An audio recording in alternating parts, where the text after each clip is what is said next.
Welcome to Gold Digging. We are on episode 3. It is my weekly show designed to unearth golden nuggets from LinkedIn's leading marketing experts. It's bite-sized content. I keep saying it's 5 minutes, then it's 10 minutes, then it's 15 minutes, but it will be short regardless. Promises to be topical, challenging, and hopefully I'll ask some tough questions. We're very lucky today. Episode 1, we had Richard Medley, who talked about PR and storytelling. Episode 2 was Alana Addison. We were talking about sustainability, greenwashing. But today we're very lucky enough to have Dan Ince, who is a marketing consultant and social media agency owner. Very good and solid and wonderful background with brands such as Heinz, Dorset Cereals, Mr. Kipling, Ambrosia. I believe for like the last 6 years, you've been sort of helping from a consultancy and coaching support perspective. And then excitingly, earlier this year, you set up Brandwork Social, which I'm sure you'll talk about as we get into it, which is designed to help businesses use social media effectively through strategy, planning, publishing, essentially taking the weight off of their shoulders. Yep. So welcome, Dan. What has got your goat? Thank you, Brett. Thank you for that intro, actually. That sounds rather good when you put it all like that. What's got my goat? Today, let's talk about crappy content and shitty LinkedIn profiles. I think that's currently the thing that annoys me most. What do you class as? Here's the interesting thing, right? So, shitty content, for me, the cheesier it is, the worse it is, the more viral it seems to go. So I understand why, as a platform, content is getting really crap, because people are having success with it, right? Yeah, to a degree. But then, you know what? You've kind of said it in the intro there in terms of my thing is marketing and strategy and how you apply it to get the result. So I guess for me, you're right. Of course, the cheesier and shittier to a degree the content, the more likely it is to get clicks and likes and follows and all the rest of it. But is the reason you're using LinkedIn, and is the reason you're spending time on LinkedIn because actually, as a person or a business owner, is it all about using it as a tactical channel just to get likes and followers? Or ultimately, are most small businesses or businesses of any size really using LinkedIn and wanting to use LinkedIn strategically to kind of get themselves and their business known? So I think part of the problem with the crappy content, and you can kind of see it a mile off, is there's a lot of people out there who will follow whatever the latest guidance is from the current trainers. So where were we? About a month or so ago, everyone was posting selfies because everyone had been told, right, you've got to post selfies, that will get traction. And you know what? You're right, it does. But there comes a point where it all starts to blend in and everyone looks the same. And it's another shot of someone doing a selfie, or it's another shot of another post with someone saying, I'll introduce myself with some fun facts, or it's another controversial opinion type post. Is it more of the same? Doesn't help. I've been on the platform for years. People would say, I've got about 8,000 followers. I think that's great, but in today's account, that's pretty poor. I always still get confused to this day what LinkedIn is for. So I have, deep down, I believe it's for businesses to do business with each other. Yeah. I've not necessarily seen that as being true. Is that what LinkedIn's about, or is it just a friendly social media platform now? So I would kind of say neither, or somewhere in the middle. So yes, it's for businesses to do business with each other, but simplest way to think about it, the way I think about LinkedIn is think about it like it's the top of your purchase funnel. So think about it as brand awareness rather than lead generation. That's how I tend to think about it.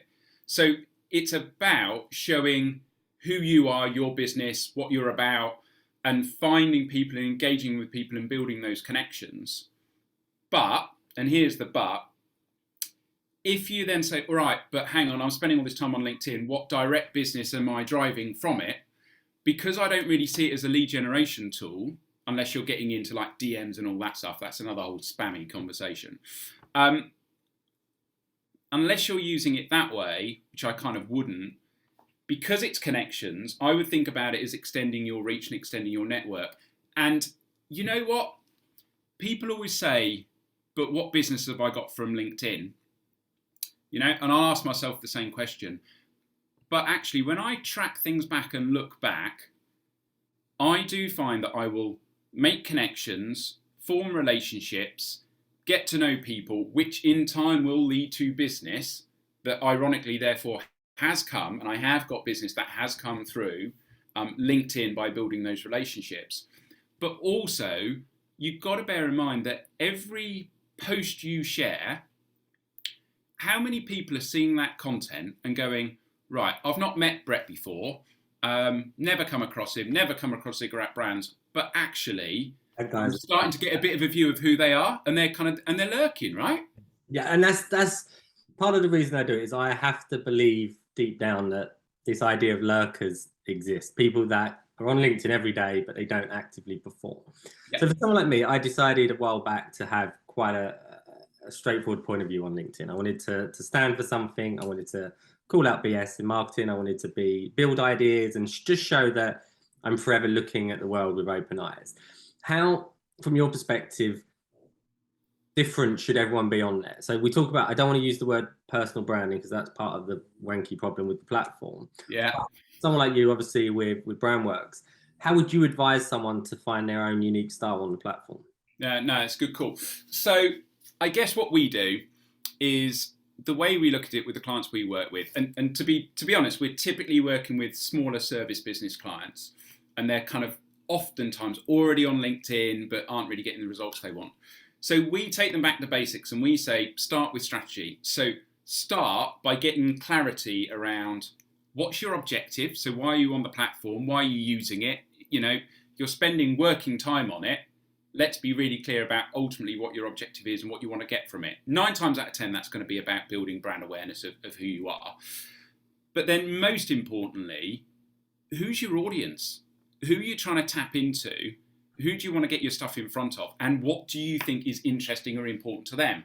Which is where things like content pillars come in. And it's all about, you know, how can you educate? How can you inspire? How can you entertain as well? And if you look at it that way, from a kind of an audience level, you start to build up a framework that then allows you to plan content that you think is going to be useful and engaging for your audience. That said, and would you repost? So for example, sometimes I'll sit there and go, I've spent 30 minutes writing this post. It's a cracker. It is going to fly. And then you post it and the tumbleweed hits and you're like, how are people not commenting or liking it? Would you repost that at a later date? Or would you sort of, because I feel shamed into thinking if they didn't like it first time, they're not going to engage with it second time. Yeah, it's a really good question. And it happens, right? It happens to me as well. You put it together and you think, this is bloody awesome. And it's like, where the hell did everyone go, right? Why is no one hitting it up? I look at what we share for our clients and what I share for myself. And we look at the stats.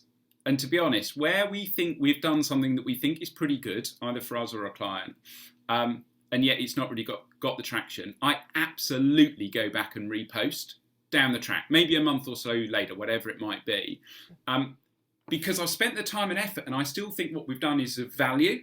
So I kind of want to give it a second go. And it might just be kind of hit the wrong time, the right people weren't about, you just don't know all the factors that might be involved. So if you've done content you think is cracking, but it's not got the traction, repost it or modify it slightly if you think it needs a little bit of a tweak or a different angle, and go for it again. As much as everyone talks about the algorithm and talks about what works and what doesn't, there are times, you'll have seen this, I've seen this myself, where, you know, despite you feel you've absolutely knocked it out of the park, it just doesn't work. And then equally, there'll be the other post that you'll do a quick dash off of something, and for whatever reason, it will get traction. So there's no rhyme or reason.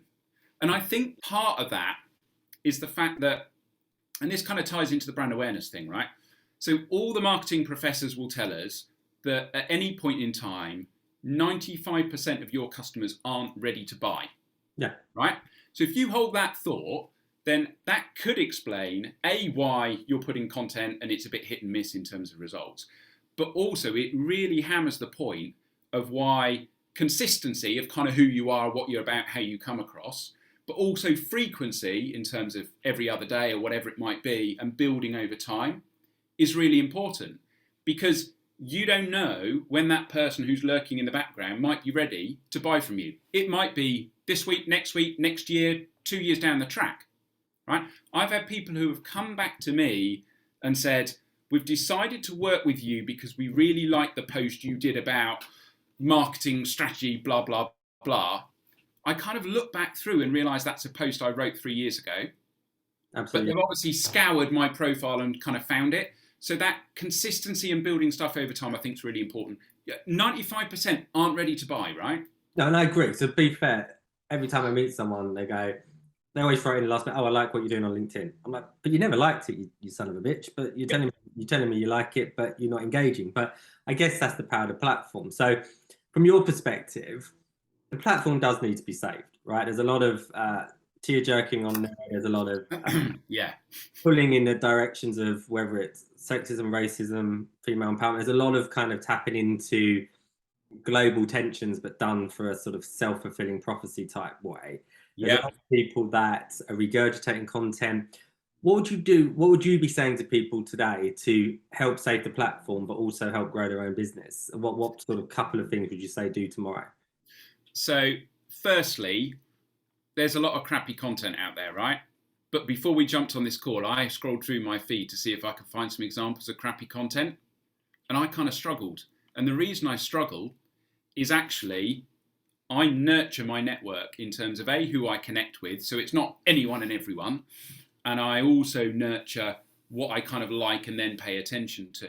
So by the very nature of nurturing your content in your feed a little bit, you can see more of the stuff that you want and less of the stuff that you don't want. So what you engage with, but also if there are people perhaps who are in your network or kind of second generation, and you're seeing the kind of content that isn't really for you and you're not interested in, click the 3 dots in the top right, mute it or whatever, and it helps block and curate your feed over time. So I'd absolutely say you kind of see to a degree what you engage with. So engage with the stuff that's interesting and curate out the kind of the stuff you don't want to see. I think that will make the real difference.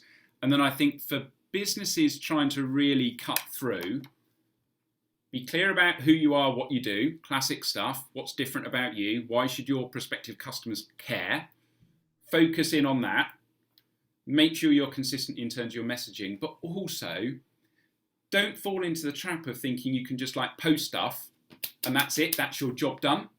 It's called social media for a reason, right? So that taking time to engage, taking time to find new people, taking time to kind of build those relationships, engage on other people's content and so on is a really, really vital part.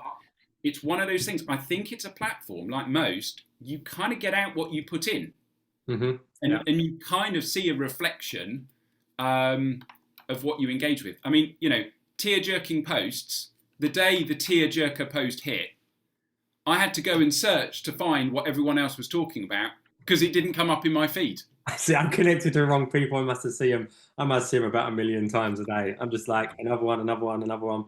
But you know what? I don't tell the other two, but I think you might have been my favourite guest so far.